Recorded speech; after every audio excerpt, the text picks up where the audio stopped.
ఇక దేవ్జీ రాజిరెడ్డి సహా మావోయిస్టు అగ్రనేతల లొంగుబాటు, అసిఫాబాద్ అడవుల్లో తెలంగాణ ఎస్ఐబి ఎదుట లొంగుబాటు, మార్చి 31 నాటికి మావోయిస్టుల నిర్మూలనకు కేంద్రం చర్యలు, అడవులను జల్లెడపడుతున్న భద్రతా బలగాలు. మనకు తెలుసు ఆపరేషన్ కగార్లో భాగంగా ఈ సంవత్సరం ఎండింగ్ టైంకి ఎటువంటి పరిస్థితుల్లో కూడా మావోలు లేని దేశాన్ని చూడాలని కేంద్ర ప్రభుత్వం అయితే కంకణం కట్టుకున్న నేపథ్యంలో మరి రాష్ట్రాల్లో కూడా ఒరిస్సా కావచ్చు, ఆంధ్రప్రదేశ్ కావచ్చు, తెలంగాణ కావచ్చు, రాష్ట్రాల్లో ఉన్న వాళ్ళందరూ కూడా ఎక్కడికక్కడ లొంగుబాటు చర్యలు అయితే మరి లొంగుబాటు అయితే జరుగుతుంది.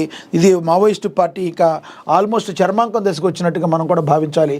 ఆపరేషన్ కాగార్లో కీలక పరిణామం చోటు చేసుకుంది. మరి మావోయిస్టు పార్టీ అగ్రనేతలు దేవ్జీ అలియాస్ తిప్పరి తిరుపతి, మల్లారెడ్డి రాజిరెడ్డితో పాటు 16 మంది మావోయిస్టులు లొంగిపోయారు. ఆదివారం అసిఫాబాద్ జిల్లా అడవుల్లో తెలంగాణ ఎస్ఐబి ఎదుట వీరంతా లొంగిపోయారు. దేవ్జీ ప్రస్తుతం మావోయిస్టు పార్టీ కేంద్ర కమిటీ సభ్యుడు, సెక్రటరీగా, జనరల్గా కూడా కొనసాగుతున్నాడు. ఇక గతేడాది ఎన్కౌంటర్లో నంబాల కేశవరావు మరణించారు. ఆ తర్వాత మావోయిస్టు పార్టీకి దేవిజీ సారథ్యం వహిస్తున్నారు. ఏడాది మార్చి 31 నాటికి దేశంలో మావోయిస్టులు నిర్మూలించేందుకు కేంద్రం ఆపరేషన్ కగార్ పేరిట ప్రత్యేక చర్యలు అయితే చేపట్టింది. ఇక ఈ సందర్భంగా జనజీవన స్రవంతో కలిసి దేశాభివృద్ధిలో భాగస్వాములు కావాలంటూ మావోయిస్టులకు కేంద్రం పిలుపునిచ్చింది. దీంతో పలువురు మావోయిస్టులు ప్రభుత్వం ఎదుట లొంగిపోయారు. మరికొంతమంది ఎన్కౌంటర్లో మరణించారు. పలువురు మావోయిస్టులు అరెస్ట్ అయ్యారు. మరికొంతమంది ప్రభుత్వం ఎదుట లొంగిపోలేదు.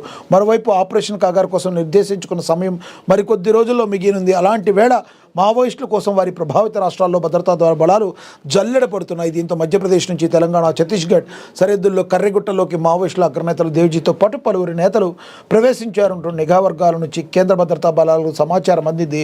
దీంతో కర్రెగుట్టలో ఇటీవల జరిగిన భారీ ఎన్కౌంటర్లో పలువురు మావోయిస్టులు మరణించారు. వీరిలో అగ్రనేతలు ఉన్నారంటూ చర్చ జరిగింది. దేవ్జీ లక్ష్యంగా కర్రెగుట్టలో కూంబింగ్ నిర్వహిస్తున్నట్టు ఎన్కౌంటర్ సమయంలో ప్రచారం జరిగింది. కానీ వీళ్ళైతే లొంగిపోయారు. ఇక మరి ఆల్మోస్ట్ ఇక దీన్ని అయితే ఫుల్ స్టాప్ పెట్టడానికి కేంద్రం అయితే చూస్తుంది. మరి జల్లెడైతే పడుతుంది వీరందరి గురించి అయితే మనమైతే అర్థం చేసుకోవచ్చు. ఇక